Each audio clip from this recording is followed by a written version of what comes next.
Connor Matthews? The teacher's voice rang through the classroom as she read out the attendance list. 17-year-old Connor raised his hand without much enthusiasm. Here, Ms. Evelyn Carter, the new English teacher, paused for a second. She looked up from her list and locked eyes with him.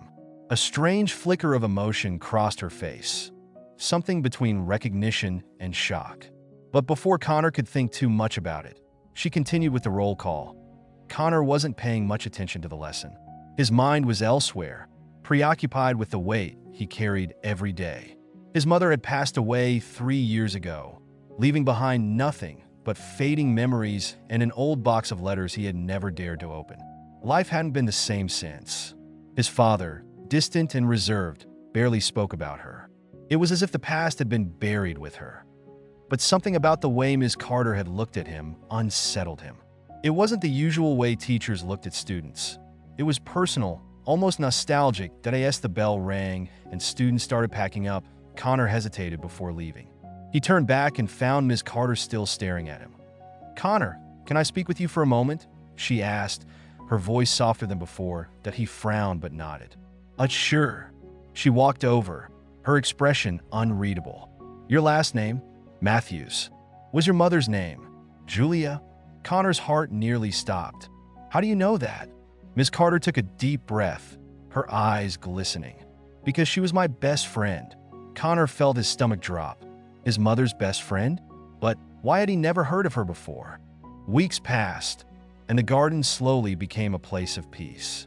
The transformation wasn't just in the flowers. It was in Connor himself. He no longer felt weighed down by the unresolved questions, the anger he had carried for so long. His connection with Ms. Carter deepened. 2.1 afternoon, as they sat on the porch, drinking iced tea after a long day of working in the garden, Connor glanced over at her. "I think I'm finally starting to understand her," he said quietly to Ms. Carter looked up from her glass, her eyes soft. "Your mother was always more complicated than people realized. But she was kind, and she loved fiercely." Connor exhaled. "I always thought she was a little distant. I guess I never understood the things she kept to herself." "She didn't want you to see the pain," Ms. Carter replied. "She hid it well, but I know it was there. Losing me, losing the dreams we had together, it hurt her more than she let on." Connor stared at his feet, the memories of his mother still so fresh, yet so distant. "I never really let myself think about her until now." "That's okay." She paused. "Grief works in strange ways. Sometimes it takes years to understand it fully. And sometimes it takes the right people to help you see what was always there." Connor nodded, his heart swelling with something he hadn't expected: gratitude. "I don't know what I would have done if you hadn't come back." She gave him a gentle smile. "I'm glad I did." For a while, they sat in comfortable silence, the warmth of the sun fading into the coolness of the evening.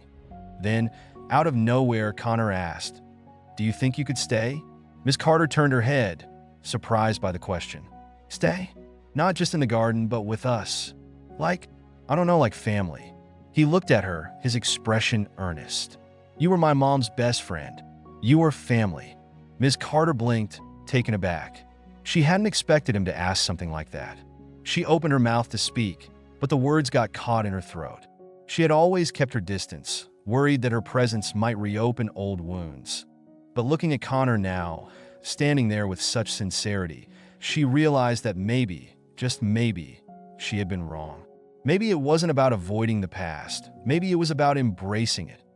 "I'd like that," she said softly. Connor smiled, a weight lifting off his shoulders. The past wasn't easy, and it wasn't over, but he knew he was ready to face it. Together. It was a quiet evening, and the garden was at its peak. Vibrant, blooming, and full of life. Connor and Ms. Carter stood together, admiring their work. But it wasn't just about the flowers anymore. It was about the space they had created together. Connor looked over at her. "I think we should do this every year, bring it back to life, even if it's just a little bit." Ms. Carter smiled, her eyes twinkling. "Your mom would have loved that." They stood in silence, listening to the gentle rustling of the leaves in the wind. "I'm glad you're here," Connor said, his voice steady but filled with emotion. "Did Ms. Carter nodded, her eyes filled with the same sentiment. "Me too, Connor. Me too. And for the first time, Connor didn't feel like he was just living in the past. He was creating a future that honored the memory of his mother and the bond they had rebuilt. The garden, once a symbol of loss, now represented hope. And maybe, just maybe, that was all anyone really needed. Connor's mind raced. He had never heard his mother mention an Evelyn Carter before. His heart pounded in his chest as he stared at the woman in front of him. How did you know my mom?" he asked, his voice laced with both curiosity and suspicion. "MS." Carter smiled softly, but there was sadness in her eyes. "We grew up together. We were inseparable for years." She hesitated, as if deciding how much to say. "I hadn't seen her in a long time before she passed." Connor swallowed hard. His mother had died when he was just 14, and even now, thinking about her still felt like reopening an old wound. But if this woman had been so close to his mom, why had she never been around? Why had he never heard of her? "Why didn't I ever hear about you?" he asked bluntly to MS. Carter's smile faded. "It's complicated." She looked away for a moment before meeting his eyes again. "But I swear, Connor, I loved your mother like a sister." His throat tightened.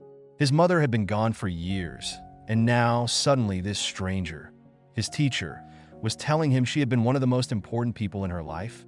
It didn't make sense. Connor shook his head. "I don't get it. If you were so close, where were you when she was sick? Why didn't you come to her funeral?" Miss Carter's face crumbled at his words. She stopped herself, then took a deep breath. "There are things you don't know, Connor. Things I never got the chance to explain. But if you let me, I'd like to tell you everything." Connor clenched his fists. He wasn't sure if he wanted to hear what she had to say. But deep down, there was a part of him that was desperate for answers that he took a shaky breath. "Fine, tell me." Miss Carter's eyes darkened. "Not here, not now, but soon." Connor nodded stiffly and grabbed his bag, heading for the door. But just before he stepped out, Miss Carter's voice stopped him. "For what it's worth, Connor, your mother would be so proud of you." He didn't turn around. He just walked away, pretending those words didn't make his chest ache. That night, Connor couldn't shake the conversation with Ms. Carter from his mind. He lay in bed, staring at the ceiling, his mother's name echoing in his head. Julia Matthews. How had Ms. Carter known her? And why had she been absent during his mother's final days? His father never spoke about his mom's past, and Connor had learned not to ask. But now, he had a chance to uncover the truth.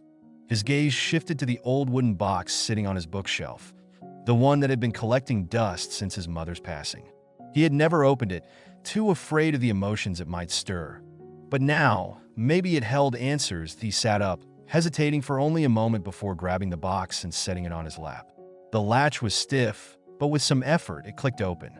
Inside, there were stacks of old letters, tied together with a faded blue ribbon. His mother's delicate handwriting covered each envelope, and at the top, one letter stood out, unopened, addressed to Evelyn Carter. Connor's breath caught. His mother had written to Ms. Carter. With shaky fingers, he pulled the letter out and unfolded it. The ink had slightly faded, but the words were still clear. "Dear Evelyn, I don't know if you'll ever read this, but I have to try. I miss you, and I wish things hadn't ended the way they did. There's so much I want to tell you, but most of all, I want you to know that I never blamed you, that I'm sick, Evie. The kind of sick you don't come back from. And as much as it terrifies me, what scares me more is leaving Connor behind. He's everything to me, and I just wish you were here. I don't know if you'd even want to see me after all these years. But if you do, please come find me. With love." Julia. Connor's fingers trembled as he read the words over and over. His mother had wanted Ms. Carter to find her. She had wanted her best friend back. Why had Ms. Carter never come? His jaw tightened. There was only one person who could answer that question. He had to talk to Ms. Carter. The next morning, Connor walked into school with the unopened letter clutched in his jacket pocket. He barely heard his classmates chatter or the morning announcements. His mind was laser-focused on one thing: confronting Ms. Carter. As soon as the bell rang for lunch, he made his way to her classroom. His palms were sweaty, his heart racing, but he didn't hesitate. He pushed the door open. Ms. Carter, who had been grading papers at her desk, looked up in surprise. "Connor?" she asked. He shut the door behind him. I found something, he said, his voice tight. Something you should have read a long time ago. He pulled the letter from his pocket and placed it on her desk. Miss Carter's eyes widened as she saw the familiar handwriting on the envelope. Her fingers trembled as she picked it up. "Where did you find this?" she whispered. Connor folded his arms. "In my mom's things. She wrote to you. She wanted you to find her." His voice hardened. "So why didn't you?" Miss Carter's lips parted, but no words came out. She slowly sank into her chair, staring at the letter as if it were a ghost from her past. "I didn't know," she finally said, her voice barely above a whisper. "I never got this letter." Connor frowned. "What do you mean?" Miss Carter took a deep breath. "Connor, your father didn't want me in your mother's life." His stomach dropped. "What?" She looked up at him, sadness clouding her eyes. "Years ago, your mother and I had a falling out. It wasn't over anything major, just life pulling us in different directions. But I always thought we'd find our way back to each other." She swallowed hard. "I tried, Connor. I tried reaching out after I heard she was sick. But your father, he shut me out. He told me she didn't want to see me." Connor felt his breath catch. That didn't make sense. His father never talked about his mother's past, but would he really have kept Miss Carter away? "He told me to stay away," Miss Carter continued. "That it was too late, that Julia had moved on. And I believed him. I thought maybe I had lost my chance to make things right." She blinked back tears as she stared at the letter in her hands. "But now I know the truth. She wanted me there." Her voice broke. "And I wasn't." Connor clenched his fists. His father had kept this from him. "So all this time, my mom was waiting for you," he said, his voice shaking. "And you never even knew." Miss Carter wiped her eyes. "I would have been there, Connor. If I had known, I would have been there." The weight of her words sank into him. Everything he thought he knew about his mother's last days, about his father, suddenly felt like a half-truth. And now he needed answers. "I have to talk to my dad," Connor muttered, backing toward the door. "Connor." Miss Carter called after him, but he was already gone. That he needed to know why his father had kept his mother's best friend away. And he wasn't leaving it alone until he got the truth. Connor stormed into his house that afternoon, slamming the door behind him. His father, Daniel Matthews, was sitting in the living room, sipping coffee and watching the news. At the sound of the door, he turned his head. "You're home early," his father noted, setting down his mug. "Everything okay?" Connor didn't waste time. He pulled the letter from his pocket and held it up. "Did you keep this from Miss Carter?" His father's eyes barely flicked to the paper before his expression darkened. "Where did you get that?" Connor's heart pounded. He had been expecting confusion, denial, but not this. His father knew exactly what the letter was. "So it's true," Connor whispered, his throat tightening. "You stopped her from seeing Mom?" Daniel sighed heavily, rubbing his temples. "Connor, I don't want to get into this right now." "No," Connor snapped, stepping forward. "You don't get to brush this off. Miss Carter never got this letter. Mom wanted her there, and you," his voice wavered, "you made sure she never came." His father's jaw tightened, his fingers curling into fists.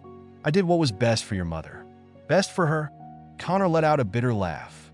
"She was dying, Dad, and she was waiting for someone who never showed up because you decided for her." Daniel stood up, his face darkening. "You don't understand, Connor." "Then explain it to me." The room fell silent. The only sound was the hum of the television, long forgotten in the background. His father exhaled sharply and turned away, running a hand down his face. For the first time, he looked guilty, tired. "I didn't want Evelyn around," he admitted, his voice low. "Your mother, she was in pain, Connor. I watched her get weaker every day. The last thing she needed was to relive old wounds." Connor clenched his jaw. "That wasn't your choice to make." His father turned back to him, his gaze heavy with something unreadable. "You don't understand what happened between them." "Then tell me." Daniel hesitated, then sighed. "Evelyn left your mother when she needed her most. It broke her, Connor. She acted like she was fine, but I knew. That's why I didn't want her back when things got bad." Connor shook his head. "Mom forgave her, Dad. You read the letter." His voice cracked. "She wanted her back." His father's face twisted, torn between stubbornness and regret. "I thought I was protecting her." Connor swallowed the lump in his throat. "You weren't." Silence hung between them. His father looked down, suddenly seeming smaller, older. For the first time, Connor saw the man beneath the authority. The man who had made a mistake out of fear. Connor's chest ached. He wanted to scream, to be angry, but mostly, he just felt empty. After a long pause, he shoved the letter back in his pocket. "I'm going to see Miss Carter again," he said, turning toward the door. His father didn't stop him, didn't say a word. And for the first time in his life, Connor wasn't sure if he even wanted him to. Connor walked into Ms. Carter's classroom the next morning, his hands buried deep in his pockets. The tension from the night before still sat heavy on his chest, but he was more determined than ever. MS. Carter looked up as he entered, her eyes weary, as if she hadn't slept much either. The letter lay open on her desk. She had read it. Connor shut the door behind him. "I talked to my dad." She sat up straighter. "And?" Connor exhaled, his hands tightening into fists. "He admitted it. He kept you away because he thought he was protecting my mom." Ms. Carter's eyes softened with sorrow. "Oh, Connor, I don't know how to feel about it," he admitted. "I mean, I get that he thought he was doing the right thing, but it wasn't his choice to make." He looked at her. "And I don't think my mom ever stopped missing you." Ms. Carter swallowed hard, nodding. "I never stopped missing her either." Connor hesitated, then pulled a small photo from his backpack. It was one of the last pictures he had of his mother, sitting in the garden, smiling despite the illness that had hollowed her cheeks. "She always talked about wanting to see that garden bloom again," he murmured. "But she never made it." Miss Carter reached for the photo, her fingers trembling slightly. "We used to sit in that garden for hours when we were teenagers. She always said it was her favorite place in the world." Connor felt a lump rise in his throat. His mother had never mentioned that. MS. Carter gave him a small, sad smile. "She would have been proud of you, you know." Connor's chest tightened. "I just wish she were here." "I do too." For a long moment, they sat in silence, connected by the ghost of someone they both loved. Finally, Connor cleared his throat. "You should come with me." Ms. Carter frowned. "Come where?" "To see the garden," he said. I think my mom would have liked that." Ms. Carter stared at him, her expression unreadable. Then slowly she nodded. The afternoon sun hung low in the sky as Connor and Ms. Carter walked through the backyard of his house. It had been a long time since he really looked at his mother's garden. Overgrown ivy crept along the stone path, and weeds tangled around the rose bushes that had once been her pride and joy. The air was thick with the scent of earth and distant blossoms. But the garden was far from the way his mother had left it. Carter stood still, her gaze sweeping across the space with a mix of nostalgia and sorrow. "It used to be so full of life," she murmured, stepping forward. "Your mom, she had a way with flowers. She used to say plants were like people. They needed love, patience, and a little bit of sunshine." Connor swallowed hard. He could almost hear his mother saying that. MS. Carter knelt beside a wilting patch of lilies, brushing her fingers over the petals. "We planted these together when we were 16. She always said lilies reminded her of new beginnings." Connor crouched next to her, staring at the fragile stems. "I never knew that." Ms. Carter sighed. "There's a lot you don't know. Your mother and we were inseparable once. We had all these dreams, going to college together, traveling the world, making something of ourselves. But life pulled us in different directions." Connor hesitated before asking, "What happened? Why did you leave?" Ms. Carter looked away, her jaw tightening. "It wasn't because I wanted to." She paused, as if weighing her next words carefully. "Your grandfather didn't approve of me." Connor's breath hitched. "My grandfather?" She nodded. "Your mom never told you, did she?" He shook his head. His grandfather had passed away when he was little, and all he had were vague memories of a strict, no-nonsense man. Carter sighed. "He thought I was a bad influence. He had plans for your mom, plans that didn't include a wild, rebellious best friend like me. He told me to stay away." Connor frowned. "And you just did?" Her lips pressed together. "I was young, scared. He threatened to send your mom away if I didn't leave first." She took a shaky breath. "So I did." Silence stretched between them. Connor's hands clenched into fists. "That's not fair." She must have been heartbroken. She was. Miss Carter's voice was barely a whisper. "And so was I." Connor stared at the overgrown garden, his mind spinning. His mother had lost her best friend, not because she wanted to, but because someone else had decided it for her, just like his father had done years later. Maybe that was why she had wanted to reconnect. Maybe she had spent years carrying that same pain. I wish I could talk to her, Connor murmured in a mess. Carter placed a hand on his shoulder. She's still here, in all the ways that matter. In this garden, in you. Connor exhaled. He had spent so long resenting the past, feeling powerless against it. But maybe there was something he could do. That he stood up, dusting his hands off. We should fix this place up, make it like it used to be. Miss Carter blinked up at him. You mean the garden? He nodded. Yeah, for her. A slow smile spread across her face. I think she'd love that. Connor looked around, already seeing the possibilities. Maybe he couldn't change the past, but he could honor it. And maybe, just maybe, that was enough. The next morning, Connor stood in the garden, shovel in hand, staring at the mess before him. Weeds tangled in every corner. Vines had overtaken the fence, and the once vibrant flower beds were nothing more than patches of dry soil. He let out a slow breath. This was going to take a lot of work. MS.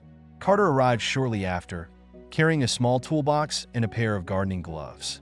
Hope you don't mind an extra pair of hands, she said, smiling. Connor smirked. Only if you don't mind getting your hands dirty. She chuckled, slipping on her gloves. I practically lived in the dirt when your mom and I were kids. They got to work. The hours stretched on as they pulled weeds, dug up old roots, and carefully pruned the bushes that could still be salvaged. As they worked, Miss Carter shared stories, memories of his mother he had never heard before. She used to sneak out here at night, she said, brushing dirt off her hands. We'd sit under the stars, talking about life, the future, all the things we wanted to do. Connor wiped sweat from his brow. Sounds like she was a dreamer. She was, Miss Carter said, smiling wistfully. And she always believed in second chances. Connor paused. Do you think she would have wanted this? Us reconnecting? Miss Carter looked at him, her expression warm. I think she would have fought for it. That thought settled deep in his chest. They spent the next few days working tirelessly. Neighbors began to take notice. Mrs. Hill, the elderly woman next door, brought over fresh lemonade and shared how she had always admired the garden. I used to sit on my porch just to watch your mother work, she told Connor. She had a way of making everything bloom. Hearing that made him more determined. Little by little, the garden came back to life. The roses, once strangled by weeds, began to show promise. The neglected lilies stood taller. Connor planted new flowers, ones his mother had loved. Lavender, hydrangeas, and jasmine. One evening, as the sun set in streaks of orange and purple, Connor and Miss Carter stood side by side, surveying their progress. The garden wasn't perfect yet, but it was alive. She would have loved this, Miss Carter murmured. Connor nodded. For the first time in a long while, the weight on his chest felt lighter. Maybe healing wasn't about forgetting the past. Maybe it was about honoring it and finding the people who were meant to be in your life all along. The breeze carried the soft scent of blooming flowers. Connor smiled. For the first time since losing his mother, he didn't feel alone.